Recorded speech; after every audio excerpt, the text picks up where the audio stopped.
Hey, what's going on, guys? Mike Glover from Fieldcraft Survival, partner with Sportsman's Warehouse.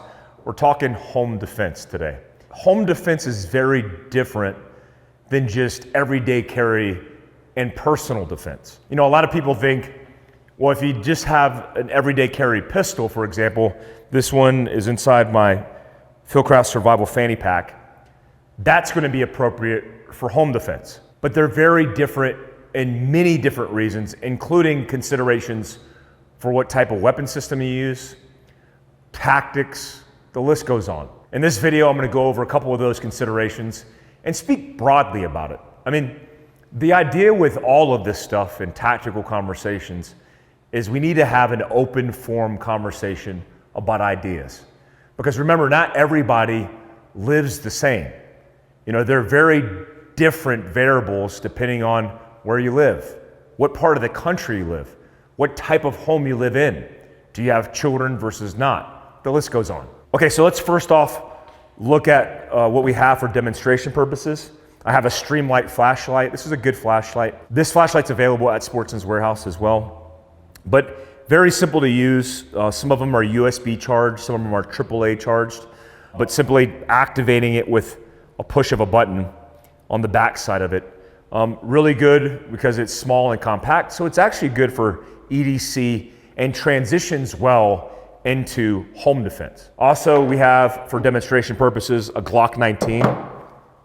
Now, this Glock 19 is available at Sportsman's Warehouse as well, but again, another variation of something that translates well from EDC or everyday carry into home defense. Now, I have a 365X macro inside my fanny pack, which I would consider a compact pistol. It's 1 inch thick, not very big, but very good for carry. Also has 17+1 rounds. That's perfect, obviously, for personal defense and home defense. But let's say you're carrying a Ruger LCR. Now, all these are available to be able to talk to and walk through and hold at Sportsman's Warehouse. But imagine you carry a Ruger LCR, a 5-round revolver pistol. It's a J-frame pistol which is hammerless. Imagine that's your everyday carry. Not really the best option that translates into home defense, but a Glock 19 certainly is. So I'm going to do the 3-point check inside the barrel or the breech in the mag well, and making sure there's not a round on the bolt face, and we're clear with the magazine as well. So go ahead, let this ride forward. I will have my cameraman with me during this block of instruction, and I won't be flagging him even though this is completely empty because it's a real gun. Okay, so when we're looking at considerations for home defense, let's talk about like the layout of your house. Walk with me back here. Now we're in a home defense kind of facade. This is at my headquarters in Provo, Utah, and we use this for both personal and home defense training. And typically it's simunitions, which is realistic type of ammunition that uses a plastic projectile. Reduces liability, obviously, but also makes it really safe as a training environment. Now, in this living space, this is similar to a living room that you'd have at home. Think about the considerations for this in home defense. How do you set up your pistol for ready access? Now imagine like this pistol's here and I'm here. Now in a adult world where you don't have any children, I might be sitting at home watching TV, sitting on the couch, and then my front door is right there, pistol sitting right there. If something happens, I could obviously easily access the pistol. If you have children, that's not even close to what you would do, right?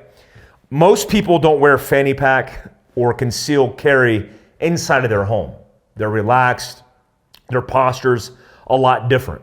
So when we're weighing these kind of considerations, kids versus not, you might want to look at different options in locking this up. But don't lock it up in a safe that requires complexity and time to get access to it.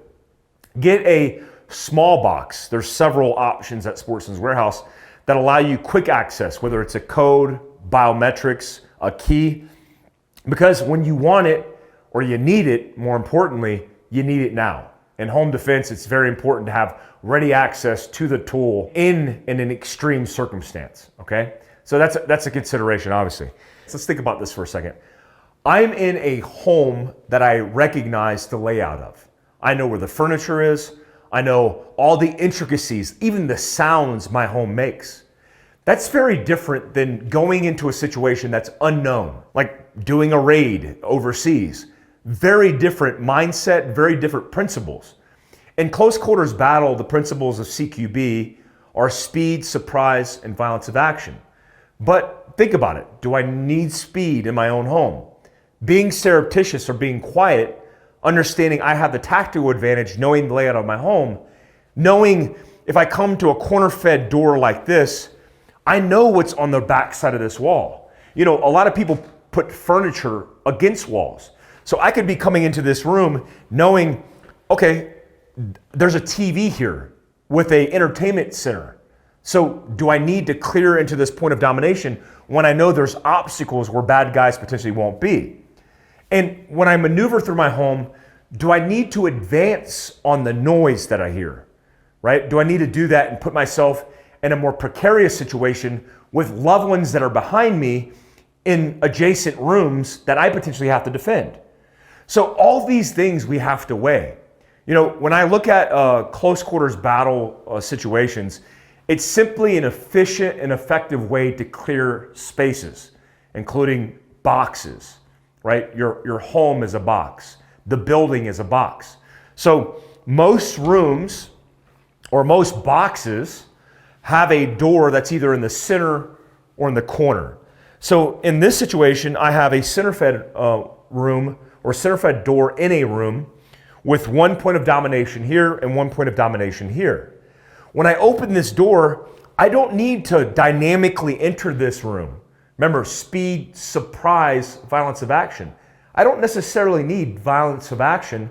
I can be very surreptitious and deliberate because it's my home, right? So when I'm looking at a situation where I'm clearing from this room into another room, I don't need to dynamically enter it, but I need to be methodical about using my eyes and holding the pistol, maybe even having a light in my possession to be able to look in the nooks and crannies of this room. Because I can clear the majority of this room without entering it. Now, if I reverse this and imagine we're coming from this door into this room that we're standing in now, I would have to clear this point of domination, which is a corner, and I would have to clear this point of domination, which is a corner. So technically this is a center-fed room as well, even though it's offset on the right.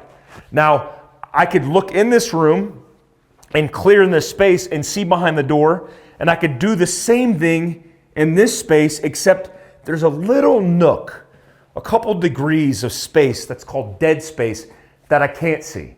So that's going to be my priority. I'm going to use my pistol and my eyes with my light to shine in this potential area to see if there's a threat. Unlike normal close quarters battle where there are multiple people cooperating together, I only have myself in this case. So when I come into this room and I see there's nothing here, I don't need to walk to the corner and then collapse my sector with my pistol and my light.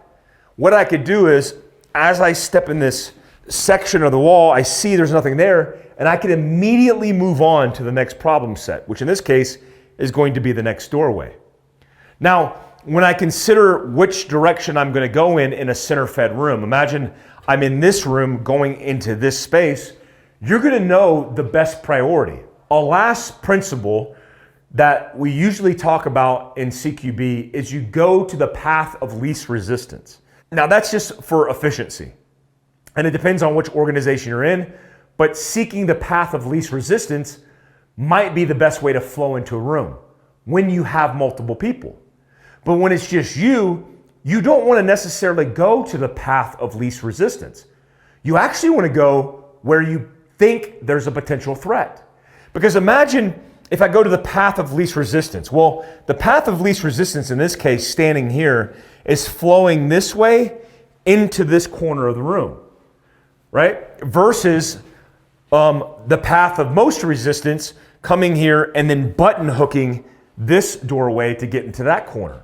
So now when I think about it, where's the furniture? Because this is my house, I know where the furniture is. Even in an Airbnb, there's gonna be furniture against the wall. That's where people typically put furniture. So, but now I'm using instincts as well. Like, where would the threat potentially be? If I was a bad guy, where would I hide? And if you think they're on this side, the path of least resistance, or potentially even this side, the hard side, the part that you need a button hook, I'm gonna go in that direction of travel. So remember, I'm gonna move to where I think the potential threat is. Because if you're here and the path of least resistance is this way into this point of domination, then you're exposing your back to the statistical likelihood of a potential threat. These are all things that we weigh. You know, Glock 19s are perfect for both carry and home defense consideration, but there are many, many more considerations. I think about suppressors, for example. When you have a suppressor on a gun at home for home defense, well, you're not putting, do you wake up and have Peltors by your nightstand when you wake up and go to investigate the sound? Likely not. And when you shoot a gun at a high decibel range with no ear protection and you're conditioned for stress, you're probably going to affect your hearing, period. So having a suppressor doesn't make it silent, but reduces the overall decibel range so you can communicate. So you don't put your loved ones in harm's way where you put them into a sympathetic nervous response where they're in shock because they just had a high decibel range pistol fire in their vicinity. These are all things that we weigh. One of the things that's the most important calculus in home defense is what is the material of the walls and doors inside your own home? And what type of round are you using? There are many good rounds sold at Sportsman's Warehouse that include self-defense rounds and synthetic bonded ammunition.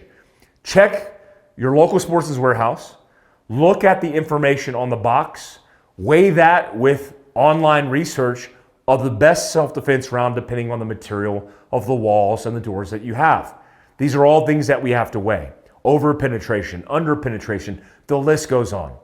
Home defense doesn't have to be super complicated, but it is a weight and consideration because the tactics are very different and the considerations for equipment are very different. I appreciate all you guys' support.